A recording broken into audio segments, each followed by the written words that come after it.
Hi, everybody. We've got Kyle Bull here from, you might know him from YouTube, but also he is in Bushido Code, Hmm. Taste the Steel, Human Animal, and you play drums in X Represent X. Yes, sir. That is an old band. It is. Yeah, we Band. actually this year is 20th anniversary of our first full length True at All Costs. So yeah, it's Yeah, old band. my old band has definitely crossed paths with X Represent X back in the day, many moons ago. Which band was that? We were a band called 1931, based out of Columbus, Ohio. Okay. I don't So, think I remember that for so some not reason. not terribly far from Erie, Right. Pennsylvania adjacent. Yeah. I mean, Columbus is 3.5 hours on a good day. So yeah, it's not bad. In the hardcore scene, that's especially close. You know what I mean? Yeah, we used to play a lot in a place called where was it? Somewhere near Erie. This place called the Hangout. It was a venue. Edinburgh. Edinburgh. Yeah. Yep. Yep. I basically grew up in that venue, man. My first show was there. I've seen all sorts of cool bands there. Yeah, I want to say that was that one of those like weird kind of mid 2000s like it's also a Christian venue or they like Yep, couldn't swear. There was a fine if you swore for every time that you swore. Yeah. how do they enforce that? I don't know. That's a good question. I only ever booked like two shows there and I never ran into it, so I'm not sure. Yeah, for anybody listening, back in if you're younger, there used to be a lot of venues that were like, you know, Christian or like faith-based venues where like they would have a lot of the Christian metalcore bands would play there, but then also other metalcore bands and hardcore bands would get booked. And there were a lot of them. There's like this. There's the Seven venue. There was the Attic in Kettering, Ohio. The Hangout in Edinburgh, Pennsylvania. And it was stuff. A lot of things like that where like you'd get fined. There, you'd have to agree to not swear on stage if you had uh, merchandise with swear words on it, which was popular at the time. Very. You'd have to like put tape over the swear words, like edit your stuff, because otherwise you ain't getting into heaven. That's all it takes, man. One curse word, you're out. But yeah, so give me the history of Kyle Bull. How do you get started with music, and how does that take you to where you are right now? Uh, I guess it started when I was real young. My parents said that I kind of always responded to music quite a lot. And I noticed like from an early age, I just really took an interest in music. And I guess the first band that really made me want to play music was Green Day. Yeah. Back in like 19, I want to say like 97. It took me a little while to get to the point where I was like, man, I want to pick up a guitar or something. So I just remember seeing some of their videos when I was really getting into them. I would have been 8 at the time and being like, man, this seems so cool. And like, they're not playing crazy solos or anything. So I feel like I could maybe pick up a guitar and play this. Now, I didn't actually get a guitar until I was 13 uh, because I had asked for it. My parents basically just didn't think that I was going to stick with it. So they never bothered. And then the first instrument that they got me was a trumpet, which I was like, why the fuck did you get me a trumpet? This is not at all what I wanted. But Right. that was their litmus test to see if I was going to stick with it or not. Of course, I didn't because I didn't want to play a fucking trumpet. But essentially, I got that guitar when I was 13. I finally showed my parents that I could play guitar because I had been playing over at a friend's house and slowly picking things up and learning. So they bought me my first guitar, and that was right around the time that like Newfound Glory was blowing up, and I found them pretty quickly, and then they were kind of like my segue into underground music because I discovered a lot of bands through them. And once I realized that there were like local bands that were playing stuff like that, that's kind of when I really like jumped in, and I was like, all right, well, if there are local kids my age playing music like this, like I want in. Absolutely. Uh, so like ever since 14, I've been playing on stages and started out in like a Christian street punk band of all things, dude, from the suburbs, which is Yeah. hilarious, from like literally from a farm town. So like it's even funnier. but anyways, that transitioned into hardcore, and I mean, hardcore is kind of what I've been since I've been 16 years old. Yeah. So yeah, that's kind of my story as far as music goes. I'd started playing drums because I had a disease in my hand where I would break my bones really easily. Yeah. So I was in a cast for 18 months, almost straight, because every time I would come out of a cast, I would break another bone pretty much right away.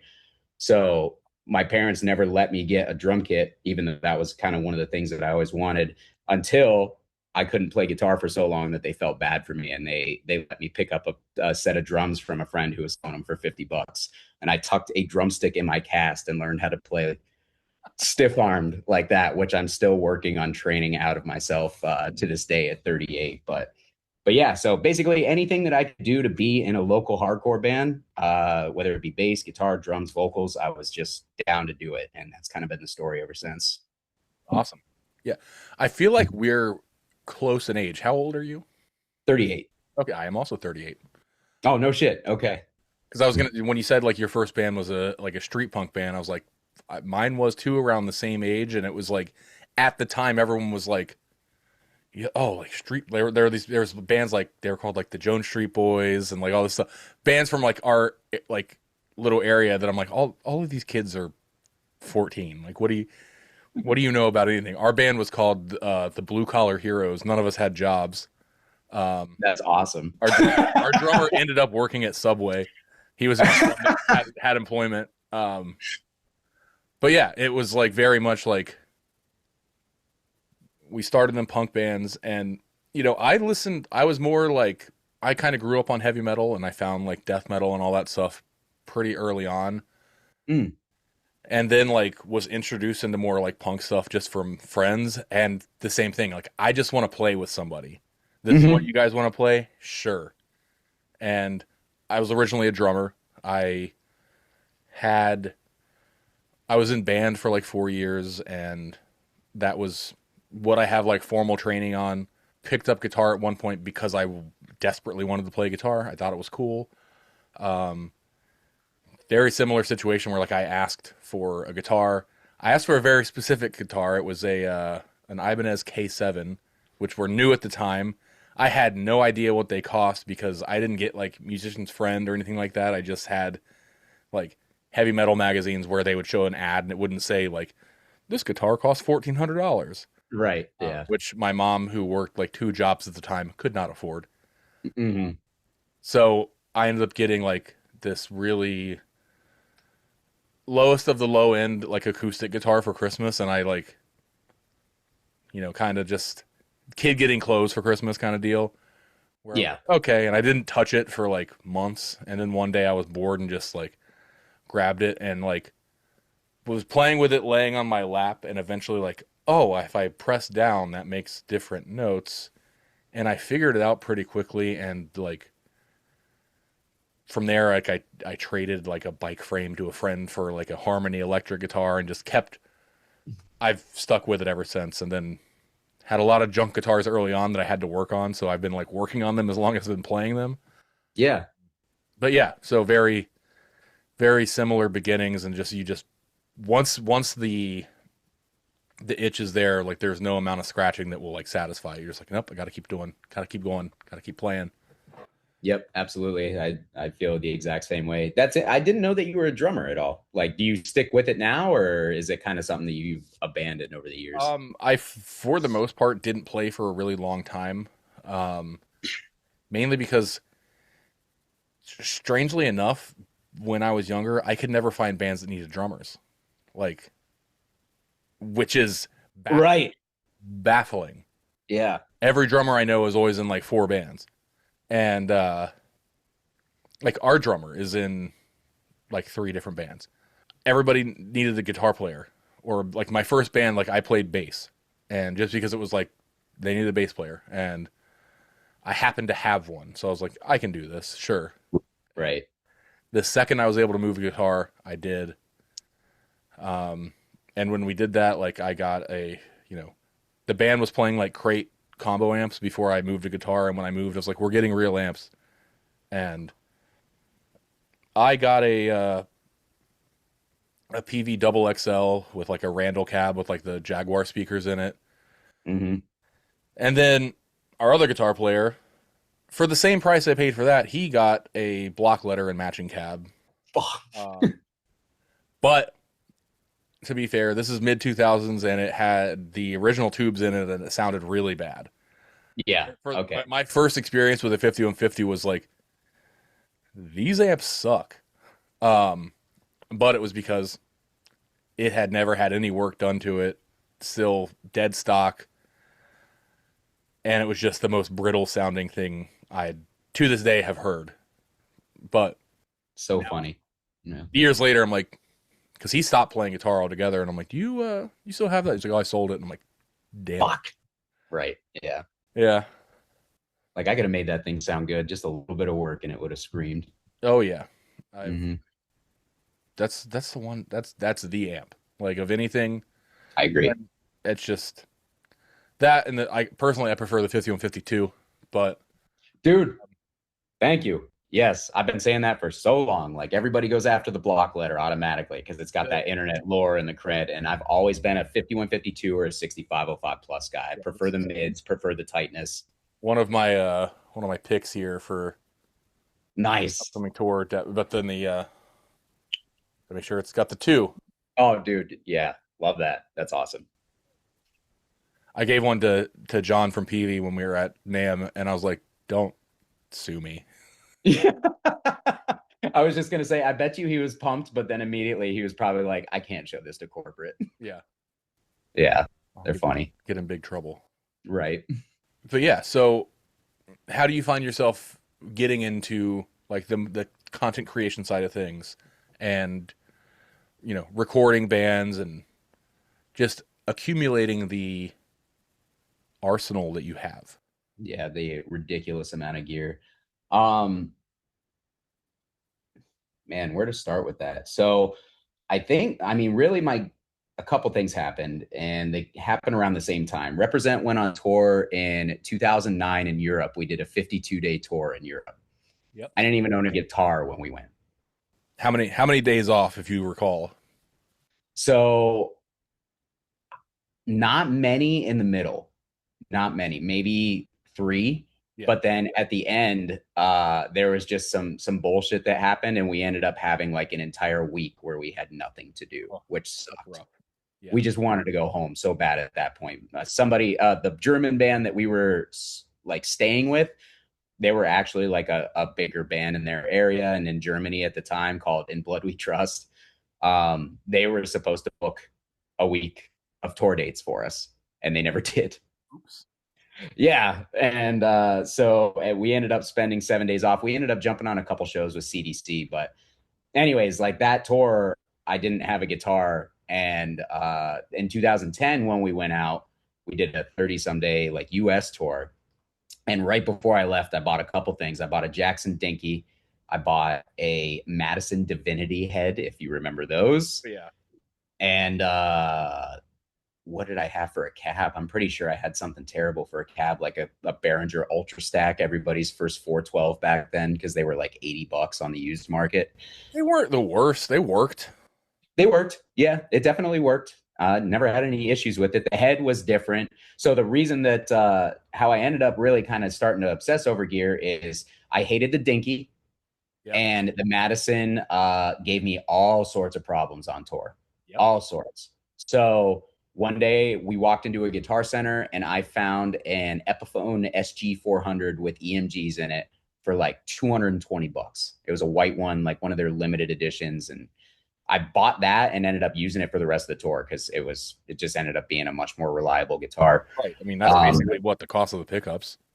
I know, yeah. But back then you could score stuff like that all the time. Like it's become so hard now to find really cool deals, at least on name brand stuff anyways. But anyways, the Madison kept breaking down on me, so I kept having to borrow people's stuff. And we played the show in Kansas City, and there was literally no one there. Like the bands were playing to each other. Apparently, the promoter who booked it at the time was like hated in the city, and we didn't know it. So people just didn't go to his shows on purpose. So Yep. super cool for Sounds us. about right back then. Right.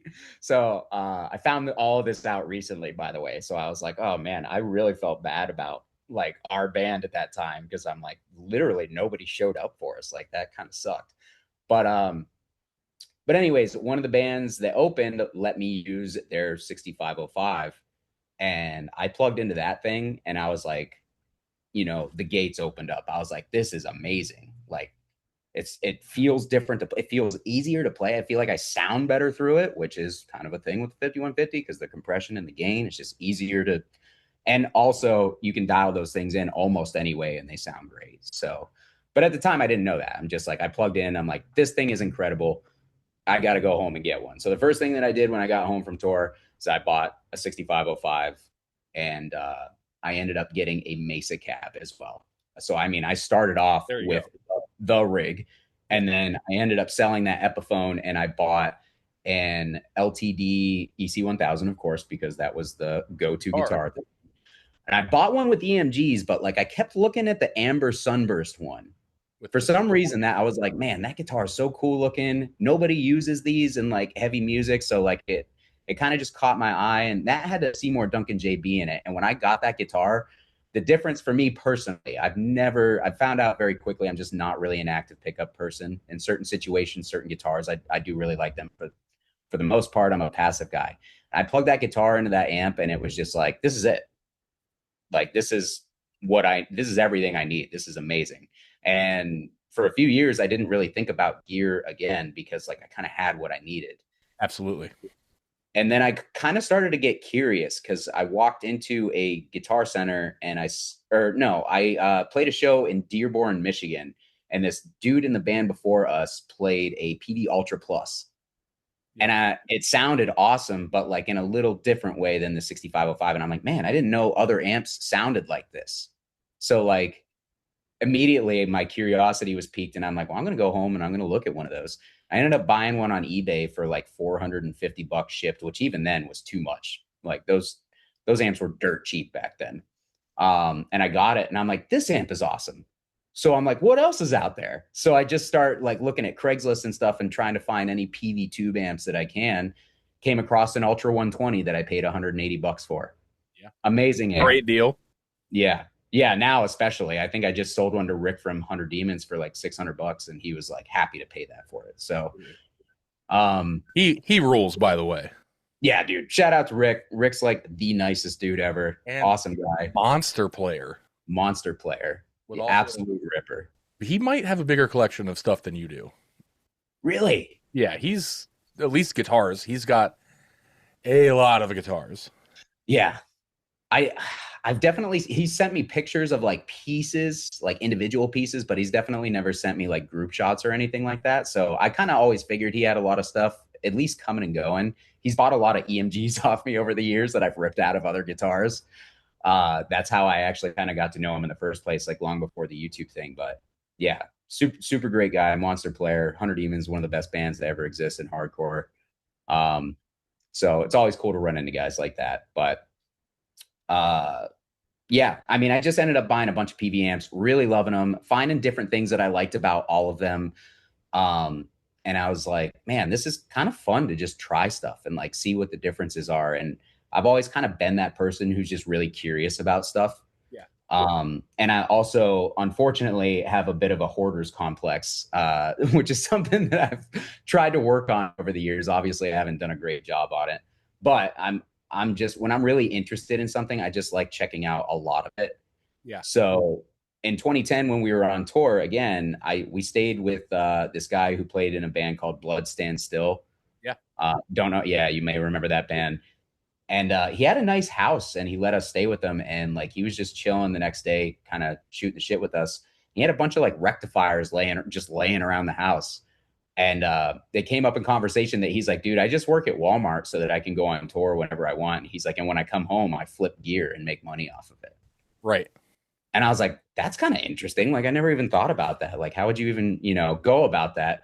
And it's just something that never crossed my mind until about 2015 when I was kind of starting to collect gear more.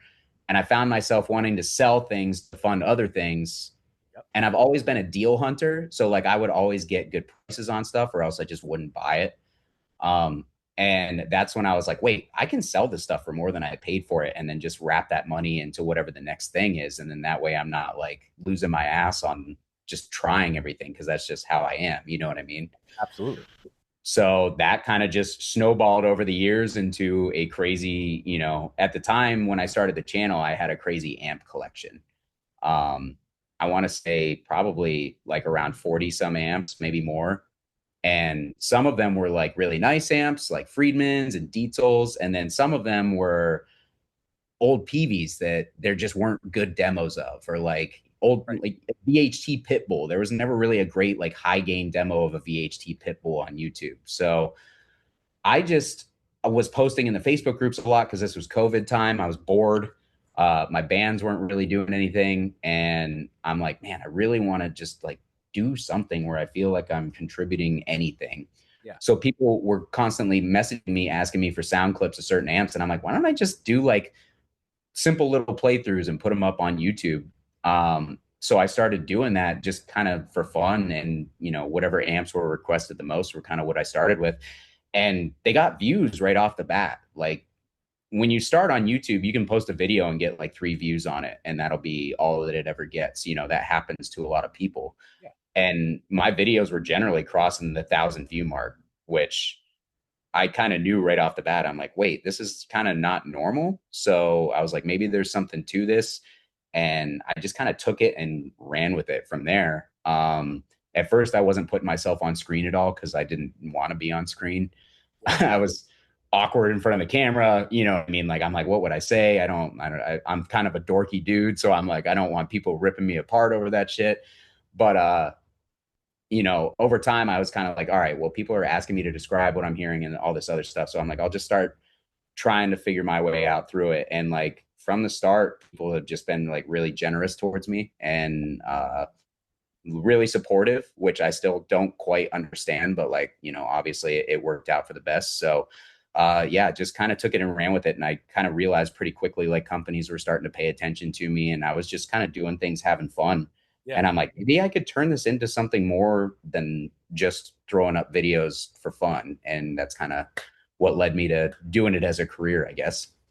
Yeah. It's awesome because it is one of the things with the content. Like once you get to a point where you have companies realizing like, oh, people care about this person's opinion, and I obviously haven't watched every single video you've made, but I've watched a lot of stuff. Like it's funny, like and whenever I'm like curious about an amp, like there is a Kyle Bull video with that amp, That was and the goal. Yep. it's like, oh, cool, let's see this, and it's like you see some like Guitar World videos back in the day where someone's demoing like an 8 string or something like that and playing like blues lawyer riffs, and you're like, what is going on with this? So it's like it's like more in line with how I would use the amp. So I'm like, cool, this will give me something. And the fact that it isn't just like this is only high end boutique stuff I'm showing. So like all levels of like amp manufacturer and or any products, and be like, oh, maybe this person would want to demo our amp, Mm-hmm. demo our thing, and it's like it's cool because you also show people that you don't have to buy the highest end gear to sound good. Like Mm-hmm. Mm-hmm. pretty much any amp is, you know, it might not be perfect for what, a specific thing you're trying to do, but like every amp is for the most part good at something. Yes, that's what I try to say. Like Yep. I've got this PV Super 60 rack that I want to say they put it out in like 89 or something like that and made it for a couple years. Didn't sell well. The thing takes pedals so good. And if you're Mm. playing like Doom stuff, especially, like the thing is a monster for that. And I got it at the pawn shop for like $150 like last year. And it's a USA Fender tube amp from like 1990. Really? Yeah. But didn't sell well. People didn't want them. And Right. the traditional Fender buyers were like, this thing sucks. Yeah. But they work for something. And the same, like I see you've got like, you know, like a Blue Voodoo in the back. That's a good amp. Yep. I remember back in the day seeing a band play in Nashville and being blown away by the tone.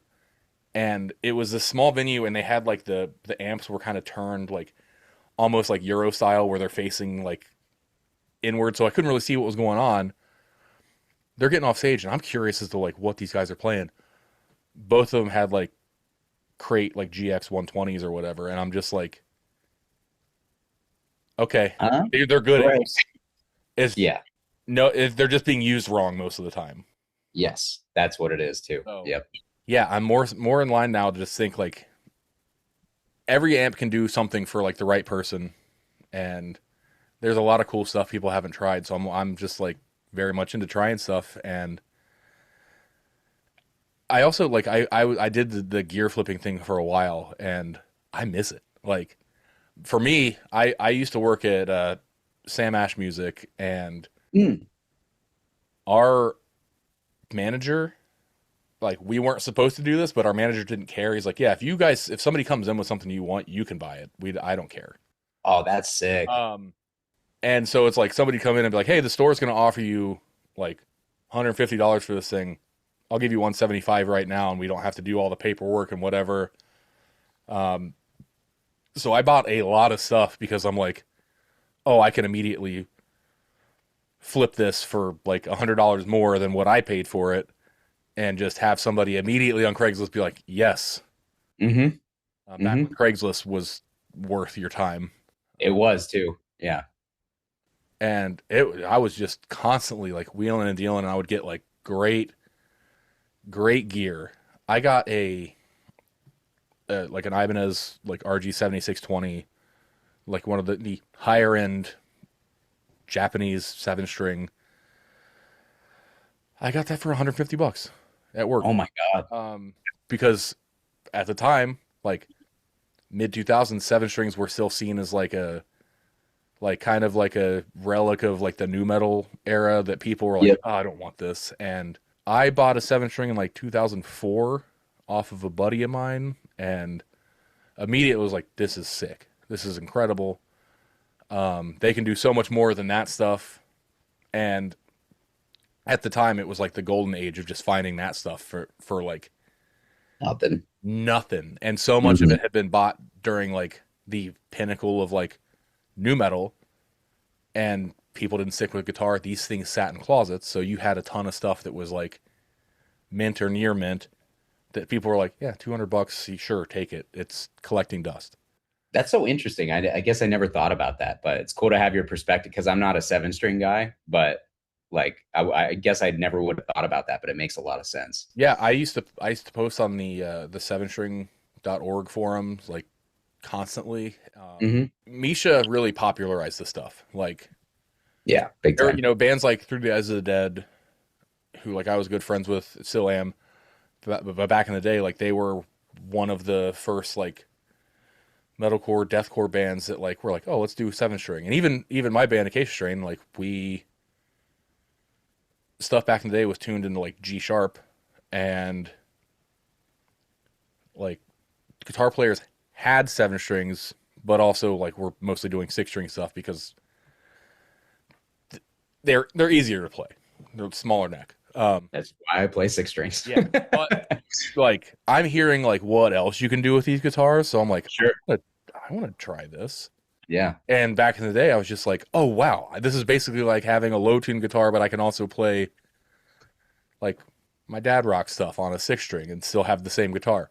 Um, so yeah, I've been hooked on them for like over 20 years at this point, and yeah, at the time it was very much like they were an instrument a lot of people didn't care about because it was like seen as like which new metal is big again. People like it again, and they realize like, oh, there's a lot of merit to that stuff. But like mid 2000s, like to late 2000s, everyone was like, ugh, Hmm.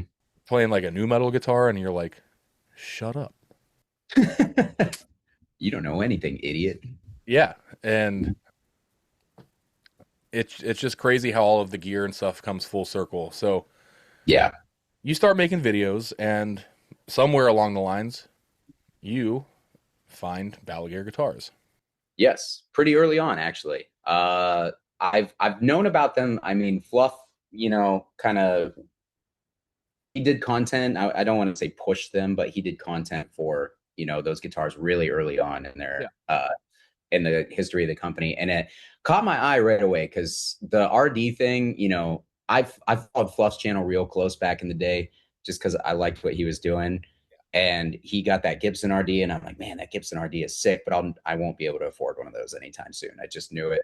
And so when the Balaguer came out and it was like you could kind of semi customize it based on your specs, I was like, that's really cool. Like that guitar looks so cool, and I just was like, man, what would I do if I built a guitar like that? So like they were always in the back of my head. But again, I'm a dude who only buys used guitars, and I only buy them when they're under market price. You know what I mean? Right. So it kind of was just a thing where I was like, I would love to buy and support the company, but like it's just not something I'm gonna do anytime soon. So right around the time I started the channel, I was posting a lot of amps for sale, just moving things so I could get more stuff back in. And I posted an Ubershaw Rev Blue, and Joe hit me up for it.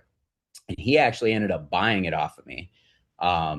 And we kind of chatted, talked about he used to be in the hardcore scene back in the day, Yep. which, always cool. I'm like, oh, cool. This dude owns a guitar company and he's like a hardcore kid. Like, I love that. Um, so like we just kind of hit it off, and he ended up sending me a fishing drive right when they came out. And I did a video on that pretty early on. And then not long after that, I ended up just buying a brand new Balaguer Espada, one of the runs that was like the rustic black ash ones. Yeah. They were all blacked out, all murdered out, and it looked super sick. And as soon as I got that guitar, I was like, I love this thing. Like this guitar rules. I'm so happy with it. And I made a video about it, and he was like really appreciative that I had bought it and made a video. So that's kind of where our relationship like really, really began as far as content stuff and just, talking back and forth a lot. So he ended up making the Typhon run. He made the two prototypes, and he's like, hey, I would love to send these to you just to check out, do some videos. I'm sending around to some guys. I was like, yeah, of course. At the time, I was kind of known. I would always play a white Gibson Explorer in like all Yeah. my demos. So like the Explorer was kind of my thing. And I was like, that's perfect. Like, I'm so glad that you guys have an Explorer shape. That's super sick. So he ended up sending them both to me. And I made some videos with him and stuff. And he actually ended up letting me keep them. And I was like blown away by that. Still have both of them. And they're still my like number one, number two guitars. Like they are that good. I own over 70 guitars, and it's like whenever Human Animal's playing a live show, I always reach for the white Typhon. And then whenever Bushido Code's playing a live show, I always reach for the Silver Burst because that's E standard and D standard. And like they're just rock solid. They sound great. I know as soon as I tune them up on stage, unless I do something stupid, they're going to stay in tune for as long as I'm up there. Like there were just so many good things about him. And so like I was really grateful when he allowed me to keep those, and that just kind of like forged the relationship even deeper. So basically now any chance I get to work with the company from the content standpoint or just like posting stuff on social media, I know how good of a person Joe is, and his Jake's super good dude. And I think they make great products. I think they offer a really cool service with the semi-custom builder and everything. So like everything about the company I personally love. So it's just been really easy to kind of support and like build that relationship with those guys. Yeah. I mean, I can't say enough about Joe as far as how great of a person he is. Yeah, I I, agree. I was an artist with another brand, like a big, bigger brand, one of the big three, and for a long time. And my tastes were kind of changing from what they were putting out. And our sound guy, who is from Eastern Pennsylvania, he had a Balaguer, a Hyperion, I think, from Mm. years back, and he always talked about how much he loved it. So like, I was following the brand, like I was aware of it. And then Joe had posted the like mock up of like the Tartarus, and I was like, oh, Hmm. that's really cool. Um, and of course, that's when I like finally was like, let's mess around in the builder or whatever. And he's like, hey, like I'd love to build you this, and I'm like, man, I like that's awesome. but like I'm happy with where I'm at, and I was like, I wouldn't really like. I couldn't see myself leaving unless I'm like doing a signature guitar thing or something somewhere. And he's like, "That we can talk about that." And I'm like, "Hmm," Hmm. which interesting, but at that point, like that's just internet talk, whatever, chatting. Sure. Yeah. And then we played in Easton, Pennsylvania, and Joe brought some guitars out and came to hang out at the show. And immediately, I'm like, "This guy is incredibly nice." Um, he also like he's from the hardcore scene, like another straight edge guy, and I'm like, "That's cool." Love it. Yep. That makes me feel a lot more comfortable, personally. Hmm. Um, and the guitars he brought for me to try out, I thought he built them. They were like prototypes from South Korea, from like the Select Custom Shop, and I'm like blown away by the quality of them because Hmm. I wasn't used to that. I'm like oh these are USA made, and he's like no, and it was shocking. And that meeting and then having the guitars, I had some serious thinking to do because I'm like, they just feel incredible. And I said, let's take a shot in the dark here. Let's do something where, you know, we can like grow together.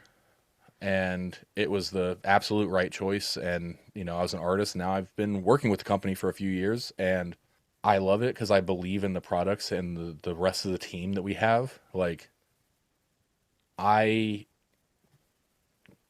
have not played a guitar from us yet that I've been like, uh, eh. Right. They're all like awesome. I'm just floored every time I play something. I have an Espada coming soon, like my 3 year employee guitar. It's like on the cusp of being finished, and it's like full all rosewood neck, like rosewood neck and fingerboard, rosewood pick guard. I did like an inlay from like the 70s Pyrex bowls. It's like the floral inlay, and it's like the olive drab green finish, Oh, that's cool. natural back. And then like I did my humbucker in the bridge with the gold foil covers, and in the neck position I have a Sustainiac that's like hidden. And so it's been a while to put the thing together because we do Yeah. we do a lot of stuff on record that is like um I'll use like an ebo and like a slide to get like these really like kind of more string instrument sounds. Hmm. And you can do the same thing with a Sustainiac. That's essentially an ebo that's built into the guitar. Um, so I'm like, let's do this. Um, Yeah, that's cool. so yeah, I should have that soon. It's been a while because I had a lot of off menu options that I was like, can we do this? Right. But, so you guys meet, he buys an amp from you and you become friends, and now you have like not quite a signature guitar, but like a collaboration. Right. Right. So actually, it's right here. Ugh. In case anybody wants to see it. Still up on pre-order, but yeah, this is the guitar that I designed collaboratively. There are some changes because this is the prototype, which I can talk about. But yeah, that was kind of like an idea that I had, and just it was like this would be amazing, but like no way is it going to happen type thing. You know what I mean? I'm like, who the fuck am I? I'm just a dude who plays badly on YouTube. The last person that deserves any sort of like signature or anything like that. So I it was just like I had always thought about like what I would want in a guitar, and as soon as I got the Balaguer stuff, I'm like, man, if I were ever to do anything that was like personalized or signature wise, like it would be with this company 100% because I just love the products, love the Typhon itself. So one day I was kind of just walking my dogs and like doing some thinking and thinking about like what I would want, and I was like, you know what, it would be really cool to just make the most stripped down, affordable, like cool, just riff machine for what I do, which is I play rhythm guitar. That's all I do.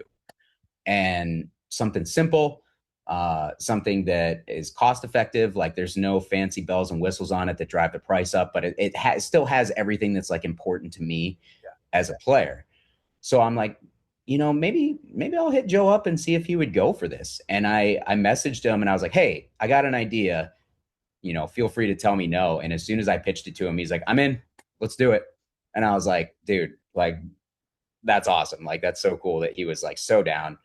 And he, we discussed like he's like, do you want to call it a signature? And I was like, kind of not really, because I've noticed that there can be a stigma with signature guitars where people find out it's somebody's signature and they just automatically don't want it. So that was part of it. But also the other part of it was like, um, I just don't feel like I deserve a signature guitar personally. Like it's just something in my head. I haven't done anything that warrants that.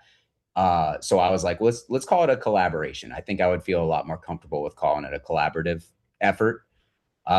So that's kind of what we settled on. He was down. He was like, if you want to call it a signature, just call it a signature. And like on the website, it's the Kyle Bull collaborative run. So I mean, my name is associated with it, which is really cool. Yeah. But if you were to buy the guitar, there's nothing on the guitar that would ever tell you that it's my guitar. You know what I mean? Which is kind of what I wanted. I wanted a guitar that people could buy, and it just felt like a guitar they could make their own. You know what I mean? So that's what we ended up settling on, and the prototype is amazing. I played it we played with Terror a few weeks ago here in town, and it was just like that was the first show that I played it live. No, that was the second show I played it live. We played it with Murphy's Law and Sheer Terror a couple months before that. So I've used it for 2 shows now. Rock solid guitar, and like exactly everything that I wanted to do with it. It all just worked out perfectly as I thought it would. So like super excited about it. Swamp Ash body, super light. So body contours make it super comfortable to play. It's just got one pickup that rips. It's got a kill switch for, if you're tuning or something, or, your singer won't shut the hell up. You can just flip it real quick so you're not making noise and you don't have to roll your volume down. Yeah. Just like simple little things that I always wanted from a guitar that are there.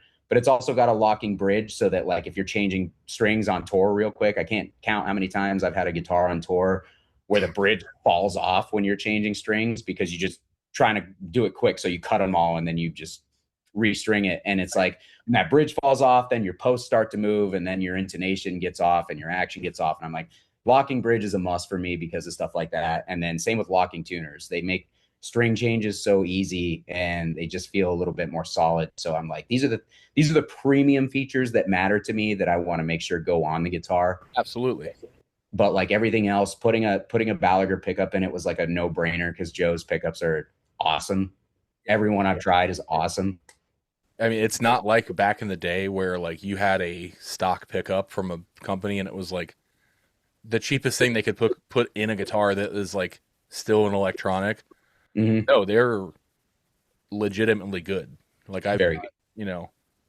Obviously like the cauterizer, my pickup is like we make that. But also like I've got some Hypernovas and stuff. I've got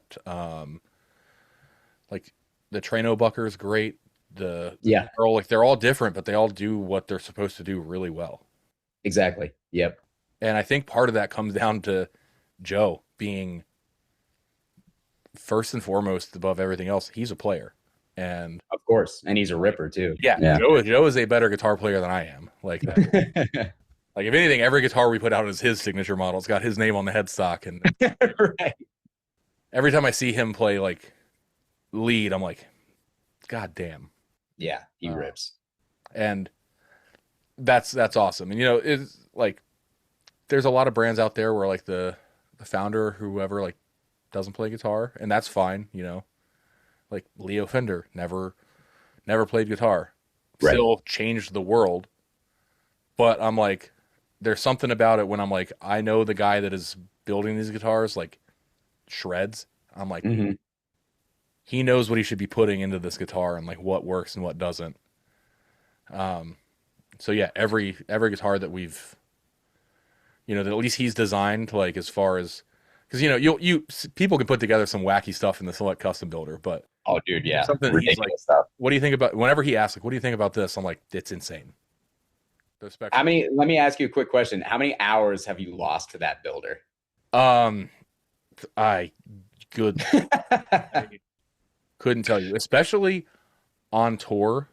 That is just like a time killer. In Um, the best way, though, I'm sure. yeah, and Yeah. it's also crazy the amount of things I have put together where I'm specifically trying to build something stupid. I'm like, what's the dumbest thing I can make? And then I'm like, it's kind of sick. Like I put like a really like a super metal Grace, like Grace with like the 3x3 extreme headstock, like looks cool. Is Nightmare that's burst. the semi-hollow? Yeah. Yeah, yeah. Oh man. Yeah, so that with like the Nightmare Burst finish and like the extreme headstock, one bridge pickup, and I'm like, damn it, it's kind of cool. Right. I've definitely done the same thing where I'm like, let's design something goofy, and then I'm like, I would fucking play the shit out of this. What am I talking about? So, Yeah, there was somebody that had built a like a seafoam Tartarus with like white pick guard, and I want to say it had like some single coils in it and whatever. But I'm like, that looks fucking cool. Like, man, yeah, it's like a strat amalgamation type deal. yeah. Yeah. There's I'm always a big whenever a company does something like that where they go like, here's this version of it. Like one I loved back in the day. Like I had one of the import Parkers like the mid 2000s, Yeah. a Parker P40 that was great. They had one that was I don't remember it was a P something, but it was basically like it was a telly, but it was a Parker. Like so it had the Parker fly body shape and just like but a telly pick guard and the control panel thing and Okay. control plate and I'm like that's awesome. And now the P series guitars for the most part are pretty cheap on the used market, but that one when it pops up it's like that's a grand. Oh yeah. But it's like I love that stuff where it's like oh, here's what it would look like if this company invented that guitar. Put their spin on it. Yeah. Yeah. Right, exactly. I like that stuff too. I mean, I think it's totally fine. And you run into this, a lot of derivative stuff in the gear market and a lot of, trending stuff. And it kind of is what it is. The companies have to do that. But at the same time, like when you do find a company that genuinely is just like, here's what it would look like if we did it. Yeah. And it turns out to be totally unique anyways. Like, I think that's super Yeah, cool. like Stuff like that. here's where we put those specs on this body that we already make. Like I love Right. it. Right. And it's the same thing too. Like when you have something where it's like, hey, this company a long time ago made this really cool shape, and they stopped making it and won't make it again. So you're just like, well, what if we did that? The Like RD. yeah, the RD, or the um, like the Enigma for us, like that. There's the Guild guitar that's kind of based around. I can't remember the model name, of course, off the top of my head, but like they're not just going to come out and make that. And it's like it's not a one for one thing, but it's like that's a heavy inspiration there. Hmm. And beyond us, like when any brand does that, I think that's cool. Where it's like, hey, there's people that want to play this shape, and come on, like I've always been a big fan of like Parker guitars. Uh, Hmm. Rest in peace, Ken Parker. And the whole saga of them kind of getting bought out by Washburn, who then their parent company got bought out like twice. Parker gets shelved and is no longer a brand. I'm like, it's such an iconic thing. You can't really rip that off. I've seen a couple brands do something close, and it's like Hmm. it looks weird. But Yeah. I'm like, man, that's a guitar shape that should be made indefinitely because it's so unique and so cool. Yeah. And now like they just keep getting more expensive because it's like there's so much proprietary stuff in there.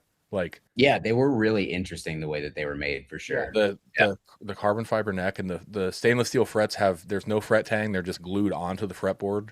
Hmm. It's like having them worked on is from my understanding like not fun. And if you need specific parts, there's like one guy who bought all of the old stock parts and he like charges through the nose for them if you need something. Of course. Yeah. Um, as is the case with, things like that usually. Of course. Yeah. But I'm such as I know you are too, just a fan of like gear and guitars and amps and pedals and just trying stuff. Yeah. And I think one argument that I've kind of always had towards because I get a lot of hate just for, I can basically only play power chords, and frankly, that's all I've ever really needed to play to do what I want to do. So like, it's always been fine by me. Yeah. Because guitar was never it was never a sport to me like it is to some people. And to those people, like, dude, that's great. Like I can appreciate an amazing guitar player as much as the next person. But for me, it was always just, what do I need to be able to play to make the music that I want to make and go, play a handful of shows in different cities and meet new people. And, it's kind of what it's always been about for me. So I try to tell people that. But as far as gear, the dude who can only play power chords has an insane gear collection. And it's just like, I just love trying stuff and I appreciate the differences between things. I appreciate the differences in builders going for different things. Like, I just really enjoy experiencing things for myself, especially after spending so many years on the internet and the forums where you get other people's opinions and you realize how wrong they are about everything. And I realized so quickly right when I started buying those old PVs, because I would look at forum posts about them, and anywhere but the PV forum, they were just slagged on so bad. They were junk, they were buzzy, they were bees nests. Like, there's nothing good about them. It's And ridiculous. yeah, it's just I've I've just really noticed that guitar players tend to very much form hard opinions based on their own likes and preferences, and they can't see outside that stuff. And I've also noticed, and this is going to make me sound like a dickhead, and I don't mean it that way. Some people have ears and some people don't. Absolutely. One thing I noticed with that too is like those people, they tend to latch on to the opinions of people that they like look up to or whatever versus like I'm doing something completely different from this person and using this in a different way, but they said it's good, so it's good. And they don't like this amp, so that amp sucks.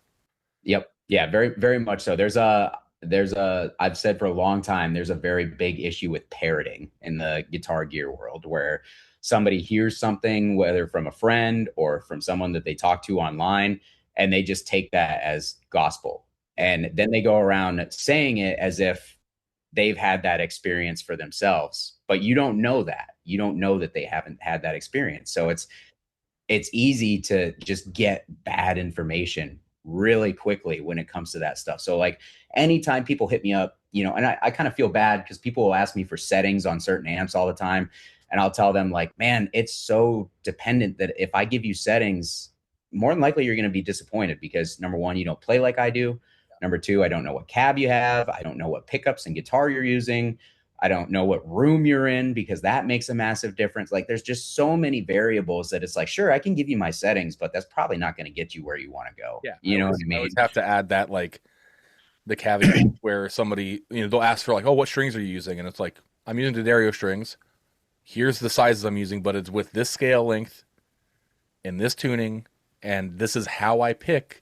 And it's Yes. like all of it matters. It's not just, because people will buy it. This is the thing where somebody will be like, oh, well, like this player uses this amp and I bought it and they're like, oh, this thing sucks. Like I don't sound anything like this guy. I'm like, well, that's because you don't have that person's hands.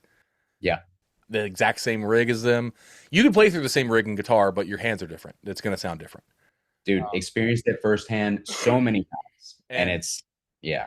I remember being on like the 7 string forum and one of the moderators back in the day, like, you know, we were friendly, but this is a guy whose opinion is like always taken as law.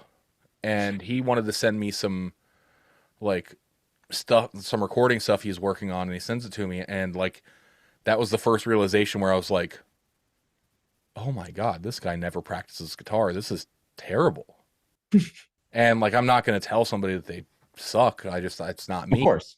Right. But it was eye opening to where I'm like, this is probably pretty common where a lot of these people like spend all of their time talking about it's more like the guitar culture and being like, this is good, this is bad, and this is why.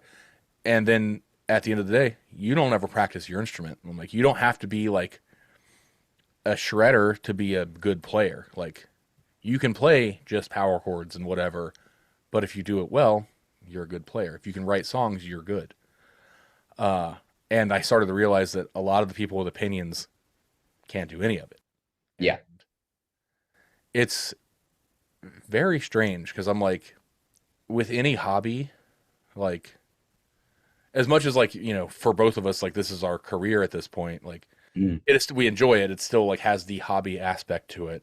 for And, sure. but I've always been in the mindset of like, whatever I'm doing, if I want to do something, I want to be as good as I possibly can be, like, because I will get more enjoyment out of it. Like, if I'm gonna play video games, I want to be good at the video game I'm playing. Like, if that's my hobby, like, I want to be a good gamer, or I want to be a good skateboarder, or any of that stuff. Like, Hmm.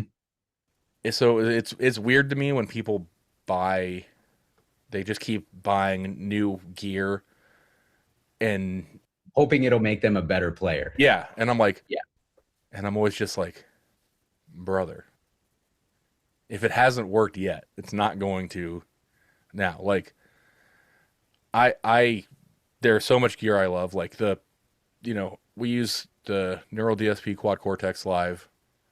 Um, Probably my favorite piece of gear I've ever owned, just because of what it can do They're so sick. and Yeah. how easy it is to use.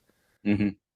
The amount of players or people I know that have just started playing that like will buy a Quad Cortex or something, and then are like, I'm like, I would have been a mess if that was the first piece of gear I owned. Like, if I started playing and didn't like go through the motions of like, my first amp was a crate that was I found literally like outside of a dumpster.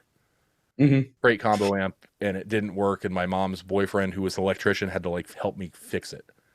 Oh, that's kind of cool though. Yeah. And so I have a soft spot for crate. Sure. But I'm like, I just, and not that everybody has to go through that, like, that kind of struggle or whatever, but like, Right. to start off with, like, you know, all of that stuff, it seems you're getting in over your head, and you're going to be like, all of this stuff sucks. And then it's like, where do you go from there? Yeah, because you have it all right at your fingertips. And I think there's a lot to be said about dialing an analog amp and figuring out how that works. And there are people who do it for years and they can't figure out how to dial stuff in. You know what I mean? So I mean that's one thing that I found, that at least I'm like, at least I know I'm good at this. I know I'm good at dialing things in and feeling amps out and getting the sounds out of them that at least that I want to get out of them. And that is a skill I've come to realize, because so many people hit me up and ask me about stuff like that. And I'm like, well, at least I can offer this to them. You know what I mean? Like it is definitely something that you have to learn and you have to grow into. Yeah. You can't just look at an amp and dial it in and be like, oh, I get my sound like this. You know what I mean? Right. You have to be able to sit in front of it, feel it. Like, and there's something that is, like, to me, like, something about plugging in to a tube amp and just feeling the push Absolutely. from that is almost a religious experience.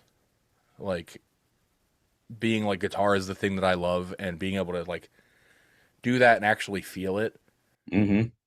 and like be able to like adjust every aspect of it in real time, as opposed to like having a snapshot of whatever, which is still great and amazing that we can do that.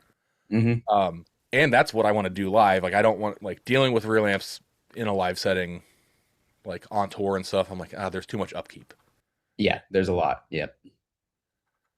Um, but just being able to do it is like, I think everybody needs to experience it. If you play guitar, like, sit in front of a cab, sit in front of an amp, um, and know that you can't rely on just like, oh, this is this person's settings. It's like, Exactly. because Here's this preset. it's, yeah, you have the settings, but what pedals were they using? What guitar? How do they play? And the most overlooked factor of all of it that nobody ever seems to consider.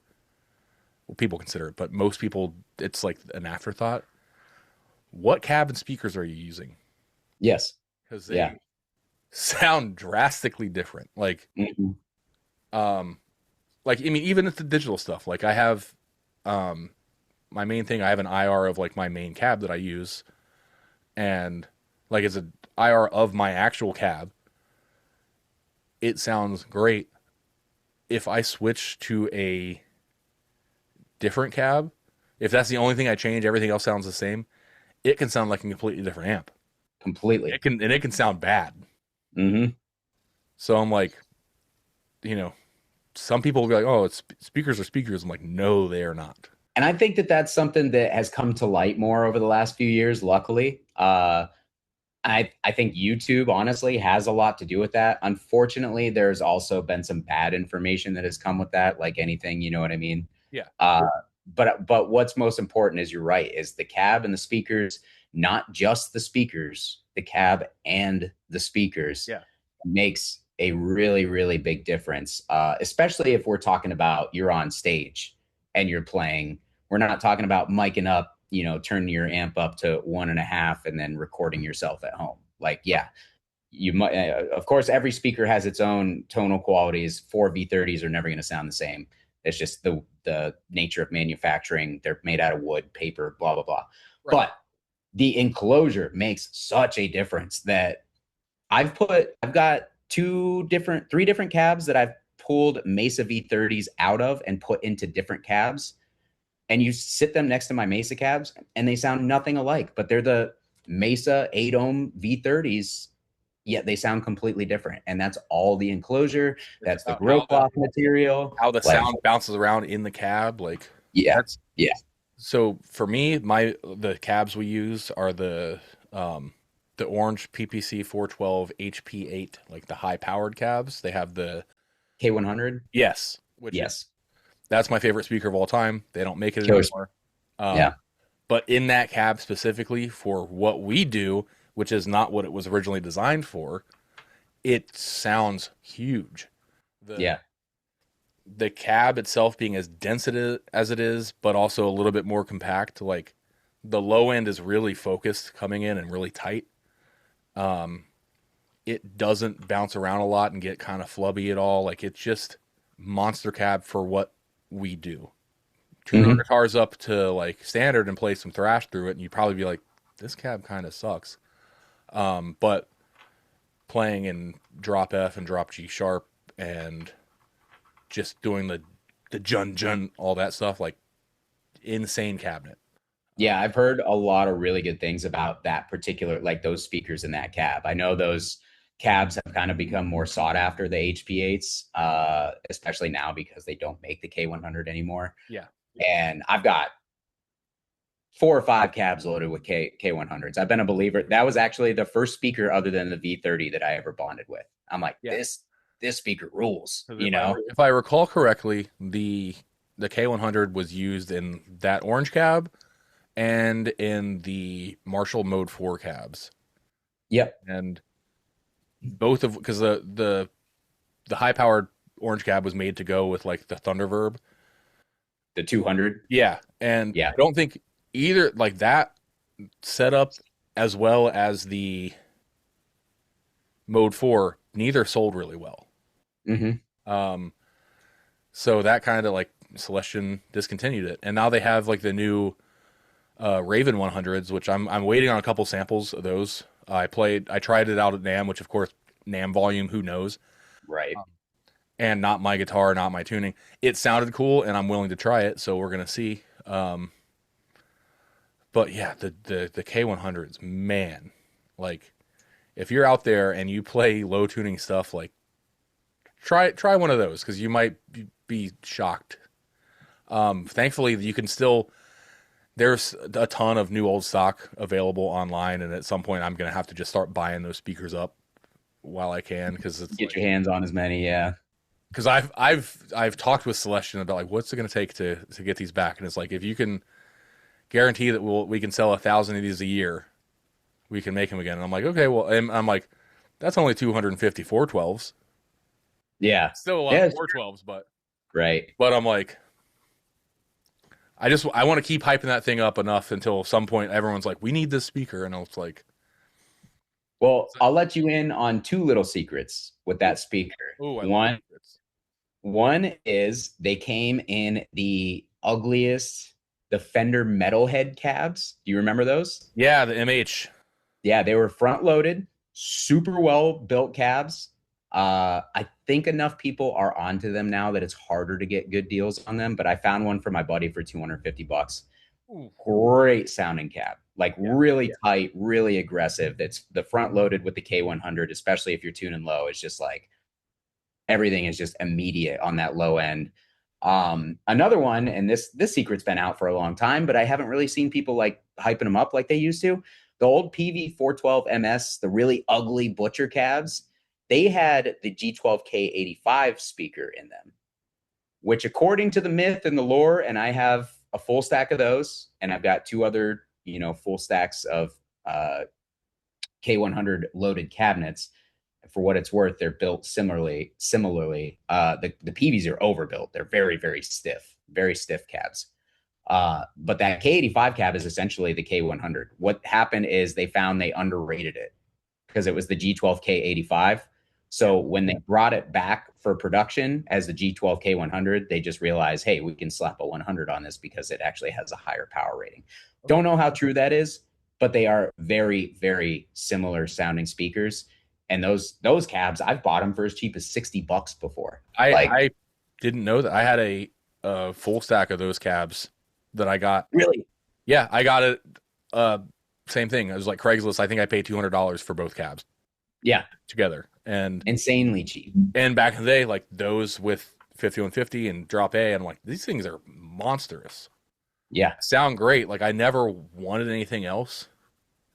But then there was like the whole thing. I'm like, these are the cabs themselves were like, nah.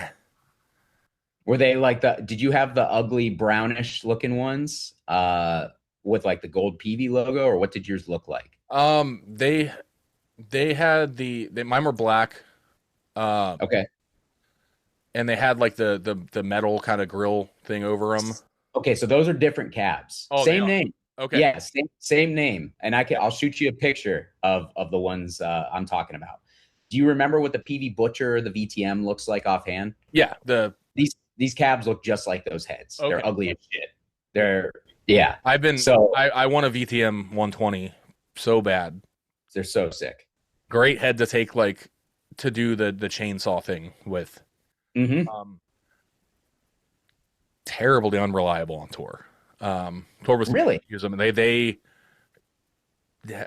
everybody I've known that has had one that has like used one like on the road, they have to constantly have them worked on. Like, Meanwhile, I've seen 5150s literally like fall down the stairs, and they're like, it's fine. If you break a 5150, like at least like an older one when they were still USA made, like you've done something wrong. You've done something terribly wrong. Right. Yeah, because I've even had tubes go out in those things and not even known about it. Like, which in other amps, a Marshall, I blew a transformer just from switching the impedance switch to the wrong setting. So I did. I think that the if I recall correctly, like the 5150s and the twos, either the outside or the inside or whatever, like of the four tubes, you can take two of them out and run it at half power, and it's still just like, yeah, it just works. Mm-hmm. Yeah. And you're just like, huh. Yeah. Like if I did that with some other amps, it'd be like immediate fire. Yeah. Yeah, exactly. You definitely can't do it with Marshalls. You can do that with the dual rectifiers as well. It has to do with the way that the bias is set up on the circuit. Yeah. But I mean, the difference between the Mesa and the PV is those PV transformers are going to survive a nuclear holocaust. You know what I mean? Like they're super overbuilt, and I love the story behind them. The Soldano SLO transformers were way overbuilt, and that's why they have so much headroom. Well, PV did the same thing. They took 160 watt transformers out of their Roadmaster, and those are the transformers that they built the 5150 transformer off of. Right. So tons of headroom, super stout. Like they're just, they're, like you said, the 5150s are built like a tank. I think the only thing I remember hearing reliability wise on the VTM 120s, just through my experiences, is they have the ribbon connectors that connect the boards, which can get hot and melt, which I think that was an issue with those amps. But that's interesting. I wonder if the age is just a factor because I mean they were I'm sure it is, and yeah, the fact that like the guys I know that were playing them, it's all like like hardcore bands and stuff where it's like you got this used somewhere, it's been owned by how many people, who knows how much servicing it's had over the years. right. So it's like again, it's saying terribly unreliable for an amp that is like 40 years old. Right. And you have no idea what's been done to it. Right. It's an amp that was considered junk for so long that who knows how many kids had it, you know. Yeah. My first amp was a PVVTM I bought for 150 bucks. So there, like you said, it's kind of a caveat type thing, probably a lot of factors, but yeah. Yeah. That's like funnily enough, like I watched the other day, like actually, because I kind of went down the rabbit hole in the double XL because that was like my first like head, Yeah. and at the time I was like, it was fine. It's a noisy amp. I do remember that it's a very Yes. noisy amp, and this is like for me like being a teenager, like you weren't like, oh, I need to go buy a noise gate. You're just like, fuck, this thing's noisy. Hmm. And I never like in my head like are the double XL and the triple X like related in some way? Is it like a Yeah. solid state Yeah. version of that basically, or In a way, it's inspired by essentially. Yeah. so I never got a triple X or really played one, and like watching your triple X video, I'm like, okay, maybe. And also yours look great, by the way. You got rid of the stupid like The mud flap girls. yeah. Yeah. I was like, I remember that was the main thing. I'm like, I don't want that because even at the time, like Yeah. when it was new, I was like, This is pretty rough. Yeah. Like when they lost George Lynch, they should have nixed that right away because I right. think that that's a big part of why they didn't sell well. So, Also like, and this is stupid high schooler thing. When I remember when that like a triple X and being like, oh, it's like their version of like a triple rectifier, which is wrong. Um, right. but at the time, like I remember like before I got a 6505 plus like when the first year they came out. Well, came out before they when they switched the name. Hmm. And I wanted a triple rectifier real bad, having not played through one. And then I played through one, not knowing anything about them, and they're a lot harder to dial in than a 5150. Yep. And now the more I know about Mesa stuff, like for me, for what I do, dual rectifier up at the top, Amazing amp. triple Yep. is also a great amp, but doesn't do that thing. Yeah. And then you get into the revision conversation with like which ones do what. But you know, played the triple rectifier. It is in like two rectifier mode. It is real squishy, and I'm like, this thing sucks. So in my head, making that connection with the triple X to that thing, I'm like, well, I don't like the triple rectifier, so I'm not gonna I'm like gonna like Triple X. Yeah. that. And now I'm like, as an adult, I'm like, well, I'm an idiot. Um, when So you haven't played a Triple X yet? I played on one for like a little bit at a friend's house 20 years ago. Oh, dude, I would love to see you play one now and see what you think. I Yeah, really do. I've heard word that a certain company is working on a certain amp that is a combination of like the triple X and the 5150. I couldn't say what the company's name is, but that would be cool if it actually happened. See how that goes. But yeah, I think that's the next thing on my list is like I kind of want to get a because part of me was like I want a double XL again because I used to have one, and then I'm like, well, why don't I just get that? Like Hmm. I like the few amps like I want a triple X. I want a Blue Voodoo because it was one of those things back in the day where it was like everyone would always be like, yeah, Crate sucks. Well, the Blue Voodoo is good though. And then you're like, it actually is. You know who I was surprised who said that's actually a good amp is Mark Lewis, I and believe it. he's notoriously picky, Yeah, notoriously opinionated. He'll tell you that himself. So like, if he's like Blue Voodoo's a great amp, I think that says something right there. You know what I mean? yeah. I think they're cool. I had a friend of mine had one back in the day, and it was like it was always cool. It was like the first tube amp I actually got to like play around with, and I was like, this is cool. Hmm. I don't really know what I'm doing with this thing yet, but But I like it. yeah, Yeah. that and then I want a JVM. We used a JVM on the record, the last You record. know, I didn't mean to interrupt you, but Oh, you for did. what you guys do, perfect.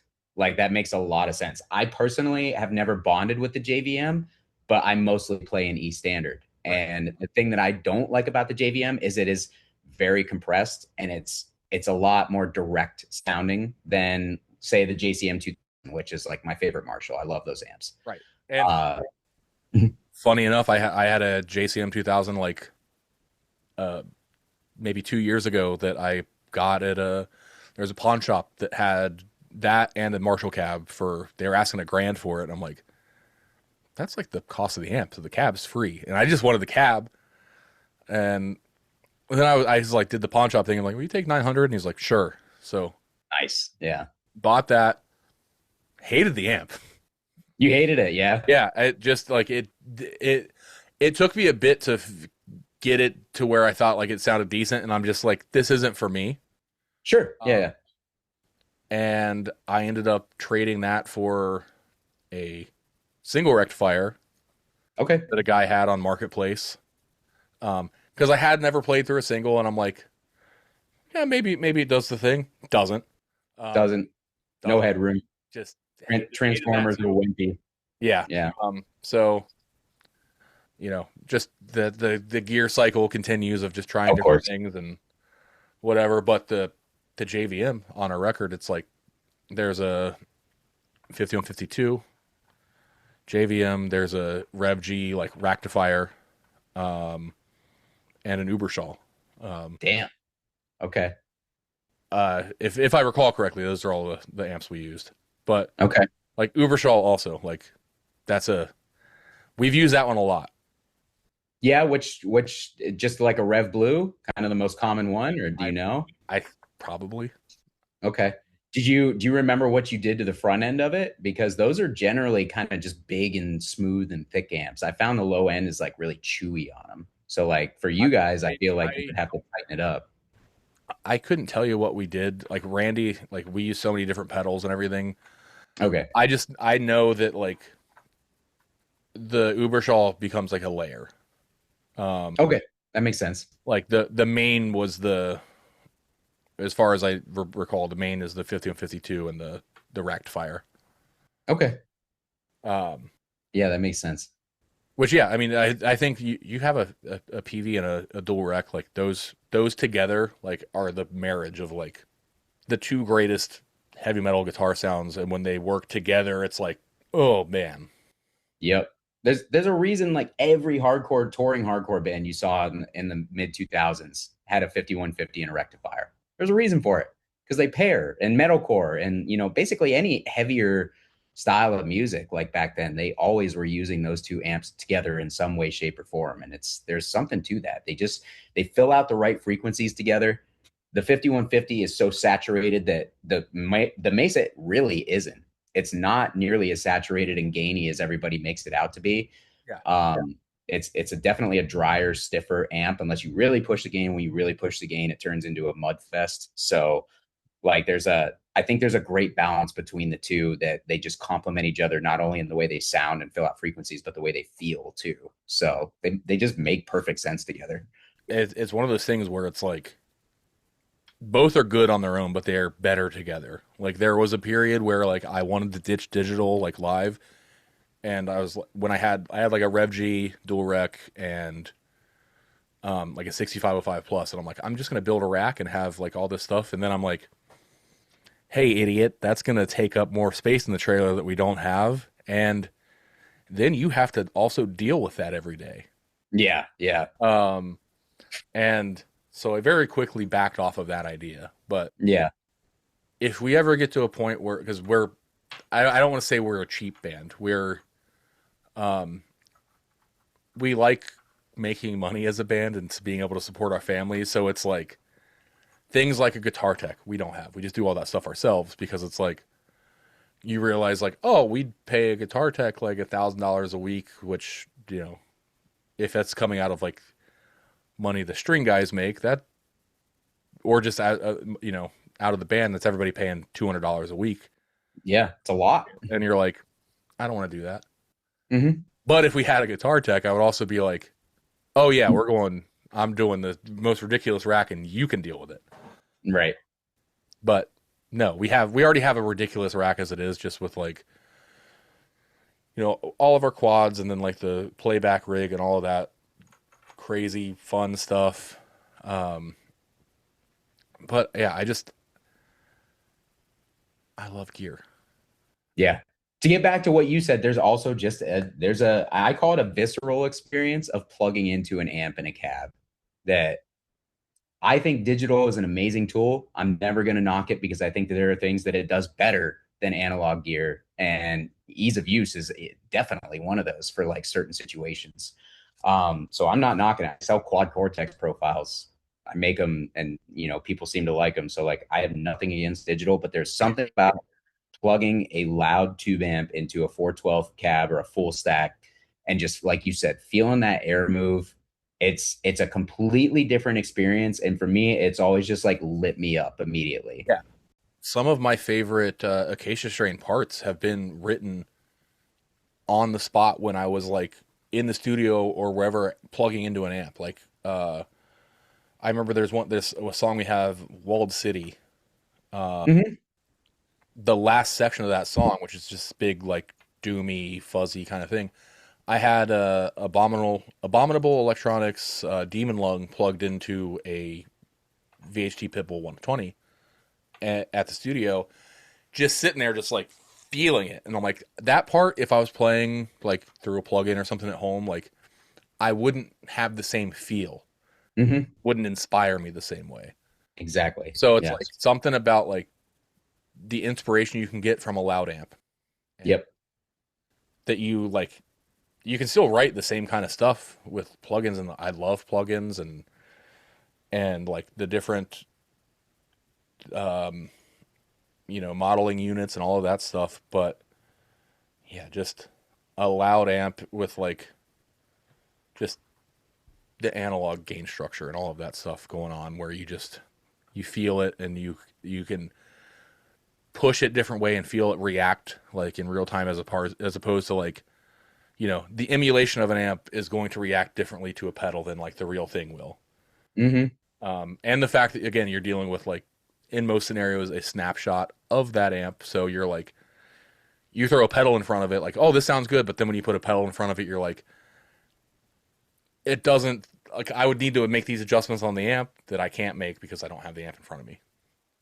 And there's also just the input, what you put into an amplifier. When obviously I'm a what do you call it, like a fringe case, because I have so many different amps. But like, if you even have more than one amp, I guarantee you that when you plug into the two different amps, you're generally kind of inspired to play different things. Yeah. They bring different things out of you, and that's because of the way that they react to your playing. A rectifier, I play differently on a rectifier than I do a 5150, because a 5150, you can touch the strings and you get what you want out of it. It's such an easy amp to play.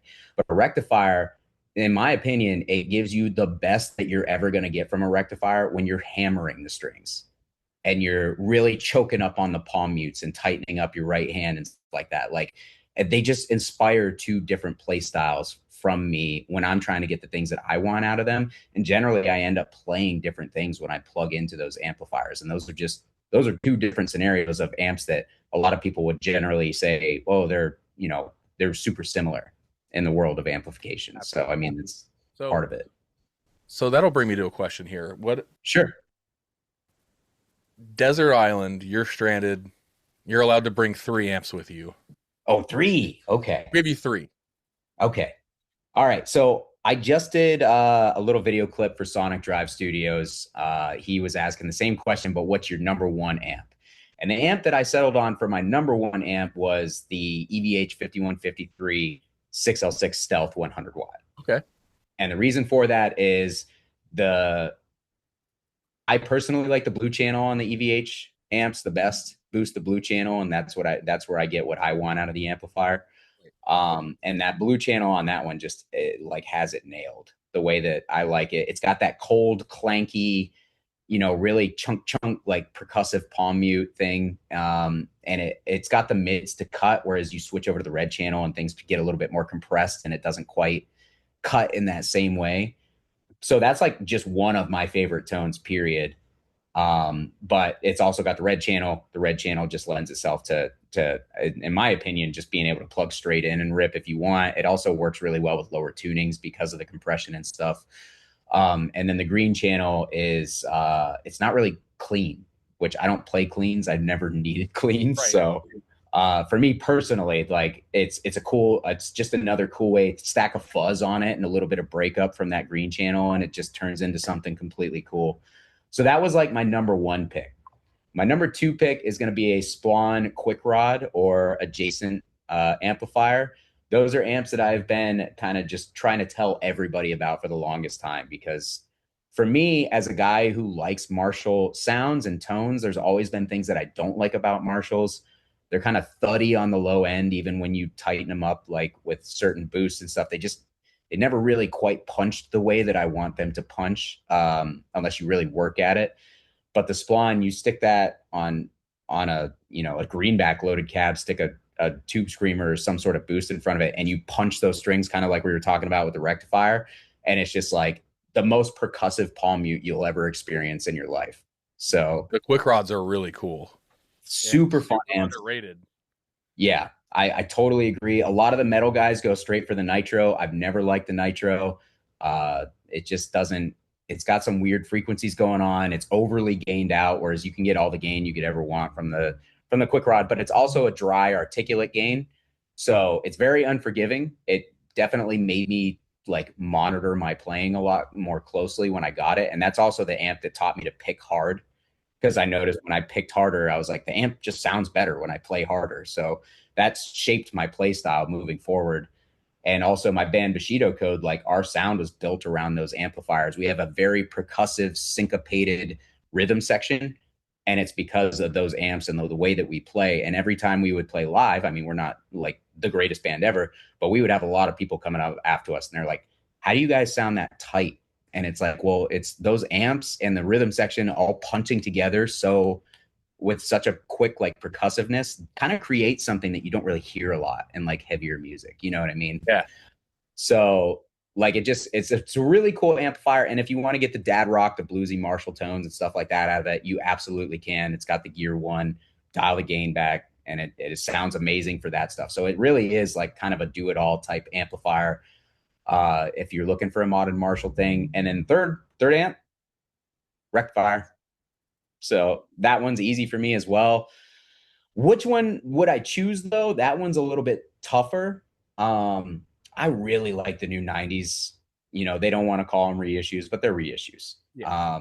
There's something cool going on there. I have a Rev G that for me is the best Rev G I've ever owned, and I've probably owned 50 of them. Like I bought it. Some dude was driving through town to flip it. It looked like shit, and he wanted $700 for it, and he was going to drop it off at my house. And I'm like, perfect. So paid $700 for it. I plugged it in immediately. I was like, this amp sounds amazing.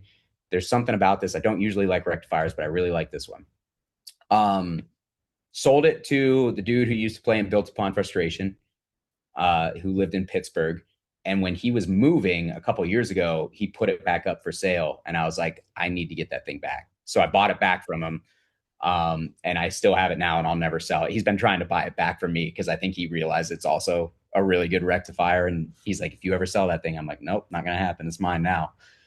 But also, my guitar player in Human Animal has a Rev E that he played in Disciple AD and Shockwave, some bigger Erie bands from back in the day.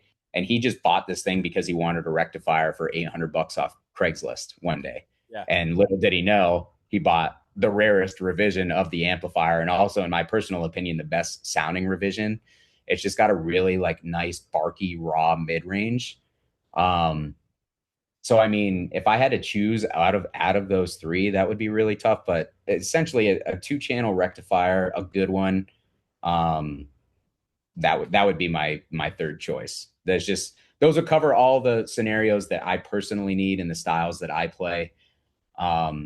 my bands vary quite a bit in the way that they sound and tunings and stuff. Taste of Steel's in like drop A sharp, Human Animals in D standard. Uh, I do play guitar in a straight edge hardcore band that is in drop C and then E standard for Bushido code. So like I'm kind of all over the place, and I want different sounds for each one of those bands. But with those three amplifiers, I could get all those sounds that I need out of those three. So Absolutely. how about you? Oh, well, I mean, Tough 5152, question, right? Yeah. 5152, that's like the pinnacle of just, dude, that's where I'm comfortable. That's like I can put any of them in front of me and it's doop, doop, doop, doop. There you go. That's, You right there. Yeah. you know, gonna sound good. It's, gonna sound different depending on the cab, but it's like I can you can dial whatever to make that work. I just I love that amp, and I don't think that opinion will ever change. Hmm. There was a year at NAMM, we were at breakfast, and there's this old guy there, and Joe's like, "That's John Brown," or that's James Brown, Yeah. and that was like the you go to NAMM and you see like all kinds of like crazy players and stuff. Like that was the most starstruck I think I've ever been by like a gear person. The 5150 guy. I'm Yeah. just like, you changed my life. Yes, for real. I wonder how many times he's heard that, honestly. Yeah, he's probably like, "What are you talking about, man?" He is super down to earth, so I could Yeah. see that being his reaction. Yeah. Yeah, he was very, very nice. Um, and then, much like you, I would say dual rectifier. Um, I Similar scenario. I had a Rev G that I got on eBay for 750 shipped, and the my username on most things is just my name because it's like not a common last name. Sure. And the guy's like, "Are you in the Acacia strain?" And I was like, "Yes, I am." And he's like, "Dude, I love you guys." And he's like, because I was gonna ask him about like, because I just bought it, and I'm like, "Does this need any work done to it?" Like, he's like, "I just retubed it," and he's like, "I'm gonna like he was a fan, so he like packed it up like super nice and like That's cool. shipped it." That thing was insane. And then like, I ended up like I went through a divorce and was moving out of state. And when I was moving, I'm like, I have so much stuff, and I'm getting rid of whatever I don't absolutely need. Yeah. Didn't need the amp at the time, and little did I know that like even with heads in the same revision, they don't sound the same. No, they They don't. all do different things. So it's like that amp did something special, much like I think the one that you have did. Hmm. And I'm like, can't get it back. The person I sold it to, they ended up selling it to Guitar Center at some point. So it's like So that. now you never fucking know. Yeah. Yeah. Who knows where it is? Right. Um, but I just got a um, 3-channel rectifier Rev C Plus from Joe that he got from somebody, and he made a capture of it and sent it to me. And like the capture was so good that I'm like, that's the new like my new live tone, like the main amp for like on the Quad Cortex. And I'm just like, I'm playing with it, and I'm like, he bought it, he got a deal on it. He's like, I'm just gonna flip this thing, and Hmm. just like the capture is too good. I have to have this amp. Like, Yeah. Yeah. so like I got that off of him, and it's I'll never sell it because I'm like, I'm usually not a fan of the 3 channels, but that one, like for whatever reason, like it's an early 3 channel. It's like from 2000, like whatever, Rev C Plus Yeah. means. Probably 2009 or something. Yeah. Yeah, Joe gave me enough information on it. This one was made in 2000, and Oh yeah. Sorry. I'm thinking of the what do you call them? The multi watts. Yeah. That would have yeah, been. which Yeah. I'm not a huge fan of those, but like, yeah, this thing, like the plug, the capture was so good. I'm like, let's see in person, and I plugged in, turned it on. I was like, oh yeah,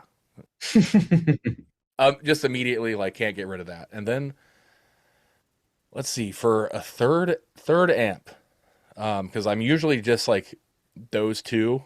Um, I would say, yeah, I really like the Pitbull 120. Cool. The one Yeah, yeah. the one with like the 5 band EQ on it or whatever, and it's just like they're whenever I've had a chance to like spend some time with one and like sit and play it for a bit, I'm like that amp like it's really mean sounding. It does like Yes. the jun jun jun is really tight. It can do a lot, and from my what I recall, the clean channel is cool. I don't really care. People always talk about like, oh, the clean channel and the 5150 suck. I'm like, okay, I'm Yeah, not who using it cares? for that. Right. That's not what you buy that amp for. Yeah. Yeah. But yeah, I think that amp is really cool. Harder to come by now. I did. They've gotten very expensive on the Yeah, used market. I got one for Joe recent, like maybe a year or two ago. There was a guy on Marketplace like an hour away from me that he was this old guy that like had tried to put together a studio at some point, and he's like, yeah, everybody. And I live in Humboldt County, California. Like it's it's weed country up here, and he's like, everybody up here is just a pothead. Nobody wants to actually like write music. Yeah. And so this thing is like, it's just he wanted to get rid of it, and I don't remember what I paid for it because I like Joe wanted it, and I was like, I'll get it for you and ship it. But it was a good enough deal for him to be like, yeah, buy that and ship it. And Sure. I'm just like I'm like, I should have bought this. I shouldn't have been like, why? But at that time too, I was still like, because I go through these phases where I'm like, I try not to hoard stuff, Yeah. and so like I'll do like purges of things, and that's how I was like, I don't need amps. Like I don't play with anybody up here. I just have a room, which of course now I have amps again, but I was like, yeah, I don't need that. Maybe Joe wants it. So like I got the thrill of like finding it and doing the hunt part, but then I was like, Sure. ship it off, and now I'm like, I need one of those at some point. Yeah, they're super cool amps, man. That my first ever boutique amp was a VHT, but it was the Deliverance 60. Also awesome. Also awesome, exactly. And I loved it so much, I bought it for $700 from a dude locally, which now is Great insane. price. Yeah. Yeah, exactly. So funny enough, shortly after that, I was like, well, I got to try Pitbull. Everybody says the Pitbull is the metal amp. So I had my eye out for one. I walked into a Sam Ash, and somebody had unloaded a studio from New York in the Cleveland Sam Ash.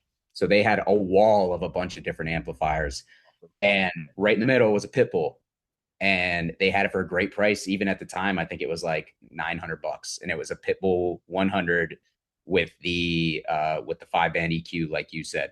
It's a steal. So, yep, sat down, played it, loved it, bought it, went home with it, posted a picture of it, and a dude he played in Eternal Sleep. I'm not sure if you're familiar with that band.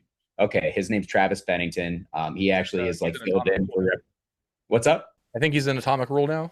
Yep. Yeah. Yeah. Yeah. That's Travis. He tells a slightly different variation of the story that he put on a podcast before, which I thought was funny. But basically, he was like, "Dude, that's the amp that I've wanted. That's like the helmet tone amp." He's like, "What can I do to get that off you?" And I was like, "I really don't want to get rid of it. I literally just brought it home and I like it." But he ended up offering me a PV Butcher and a JCM 2000, and I think like $200. But this was back at the time when those amps weren't worth that much. So it was like maybe I made out by like $150 on the deal. And Right. I was like, all right, well, I'll just go find another one. Like, no problem. And he'll get an amp. He offered the deal, so he was comfortable with it. And we made the exchange and everything was good. And I was like, a week later, I was like, I should not have fucking sold that amp. Like, that thing was so sick, and now I can't, like, it's not gonna be easy to find another one. I hop on eBay, and there's a Pitbull CL50 for $599. Buy it now. No EQ, but it was $599 shipped. Psycho. And I was just like, whatever, I'll buy it and try it. I'm sure I could get $600 out of it if I don't like it. I still have it. And I bought a CL100 from Joe with the EQ like years ago. It was like a green Tolex one, and did a video on it. My Pitbull video on YouTube is of that amplifier. But The 50 has just always given me exactly what I've needed. And I've found with the EQ sliders, you can kind of get in the weeds pretty quick with Yeah. stuff like that. So like I was just like, well, I like plugging straight into this amp and it just gives me what I want with a couple quick tone dials depending on the guitar and cab. So like that's always been the Pitbull. I've had the CLX, I've had a couple Ultra leads, and that CL50 has just always been it for me. So like I still have it. So and it like you said, really aggressive, cool sound. You're not going to get out of any other amplifier. They're really sick. Very specific sounding, Yeah. but super sick when they work in the right situations for sure. Well, that's awesome. Well, dude, it has been great talking to you about amps and gear and just like your story from starting off into where you are now. And just want to say, like, we appreciate you being like a part of the Balaguer team as well. And I just wish you all of the luck in the future with everything else you got going on. Yeah, I appreciate it, man. Thank you for having me on. And anything I can do for Balaguer is I'm happy to do it. Cause like I said, I'm not a company man. I don't shill for these companies like a lot Yeah. of people accuse me of. Balaguer is the first company that I am willing to just drop everything and do something for. And that's because I believe in the product. Everybody that I have had contact with that works at the company has been an amazing person. So it's like I can't think of a better company to put my name on a guitar with and to work with and promote. So my pleasure, man. All right, man. Well, I'll talk to you later. It's been great. And thanks for doing this. Of course, man. Thanks for having me.